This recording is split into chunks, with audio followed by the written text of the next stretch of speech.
Hello, my name is Stacey Couch, and my website is wildgratitude.com. I am here today to talk with you about archetypes, how we learn about archetypes, and how to think for yourself when it comes to learning about archetypes. Let's first look at research around learning. So when students go into a lecture environment or watch a lecture online, they come away feeling very satisfied, especially if this speaker was very charismatic. The students walk away feeling very satisfied. They appreciate getting this download of correct information. They feel like they now have the knowledge and that they've learned a lot. But when the researchers then take these students from a lecture environment and test them on the knowledge that they were given in the lecture, they find that the students don't learn nearly as well as they do in a more experiential environment. It's your classic, give a man a fish, he'll eat for a day, teach a man to fish, he'll eat for a lifetime. Right? And this is all something we know, but in this day and age of online lectures and classes and videos, we get really sucked into the lectures. And so, here I am, right? I sell online audio classes on archetypes, and I enjoy creating those classes. I enjoy sharing the information with you. So I'm not saying, let's toss that out altogether, but I also want to make sure that that you, as students of mine, are not just handing your power over to me. I want to make sure that you're remembering to think for yourselves, that you're asking questions, that you have your doubts about certain things that maybe I say or that you read or that other teachers are sharing. I want you to remember to keep exploring the realm of archetypes and knowing that there is no final answer here. I'm always saying that archetypes are worlds unto themselves, and this is true. There's always so much more to learn about the archetypes and thus about ourselves.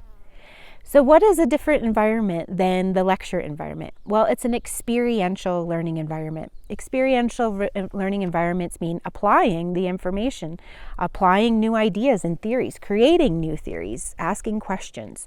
It's a lot like the scientific method. And so what you can do on your own when you're learning about archetypes is to make sure that you are questioning the information you're taking in, and you're also applying it and seeing, does this work? Does this actually fit for me and other people that I'm talking with? Dialogue with other people. Do research. Read stories, myths, watch movies, and see where you can find this archetype elsewhere and what these other sources tell you about the archetypes, and put that together. You're going to make some mistakes. There's going to be times when you do this, when you think you have an idea of what an archetype means, and you say something to somebody about it, and they're like, nah, that's not me, or I don't see that in you. And you're like, oops, I might need to go back to the drawing board. That's where real learning happens, where you make mistakes, you have theories, they are disproven, you go back to the drawing board, you try again. And so I want to make sure that you have this very experiential and relationship with your learning around archetypes. So I gave you some initial kind of ideas on how to do this, and then here's a tip. Here's something you can try with an archetype, just to even start out. So if you're working with a specific archetype, you can think about all of the ways that archetype, one of the ways, let's start there. You can think about one of the ways that archetype puts you in a box where you feel like, it really labels you and makes you uncomfortable. So for example, if you have the caregiver archetype and you feel like, people really seem to think of the caregiver as the person who gives too much, burns themselves out, and doesn't have good boundaries around giving, good limits around giving. What I would like you to do then is to take that way that you feel the archetype puts you in a box and take that assumption and turn it on its head. So now ask yourself the question, well, What if part of the caregiver is actually figuring out how to give only when it's appropriate, only when I have the energy within my own limits? What if that's the gift of it? And all this time, I've been learning how to wield that gift by dealing with the challenges of that archetype.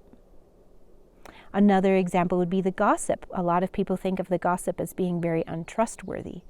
But what if we flip that on its head? And we see that the gossip, through her mistakes with betraying people's trusts, she realizes the importance of trust and how to keep it, how to earn it and how to keep it in others. So she's actually a master at working trust. See how we take these assumptions we have about archetypes, flip them on their head, and we can see something else. But it takes a questioning mind. It takes an experimental attitude. It takes putting some theories together and trying them out. So that's just the tip of the iceberg, really, on how a couple different ways on how you can start thinking for yourselves when you're working with archetypes.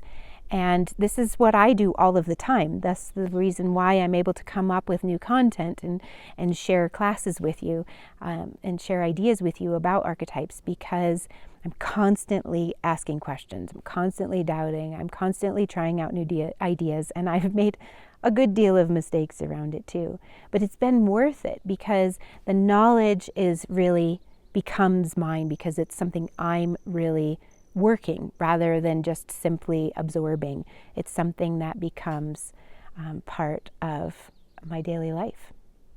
Oh, and you get to see my horse Isabeau. That's my black horse Isabeau out there. She's making a little cameo today. She's enjoying the spring weather, and so am I, and all of the fresh green grass we have. So thank you very much for joining me, and I really look forward to the next time I get to see you.